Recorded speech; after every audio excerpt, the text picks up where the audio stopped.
કંઈ તકલીફ હોય તો કૌશિકા અથવા મને ફોન જરૂરથી કરજો. ત્રણેય બહેનોનું કિડનેપિંગ થઈ ગયું છે. આટલી હોશિયાર છોકરી સ્કૂલનું લેસન કરવામાં પાછળ રહી જાય એ ક્યારેય નહીં ચાલે. તમે તો સમજી શકો છો ને, આપે તો મિલિટરીની ટ્રેનિંગ લીધી છે, તો આપ કેમ કંઈ નથી બોલતા? અને આ તમારી સહેલી ઇન્સ્પેક્ટરને સાથે લઈ આવ્યા છો, કાંઈ પ્રોબ્લેમ? મેડમ, તેમનું કિડનેપ થઈ ગયું છે. ઓ માય ગોડ, અમારી મદદની જરૂર હોય તો બોલો.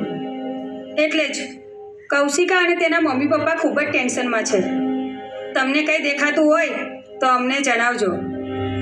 અને હા, કોઈ પણ ટેન્શન વગર કે કંઈ હલચલ દેખાય તો અમને ફોન કરજો. ના, એવું તો કાંઈ હતું જ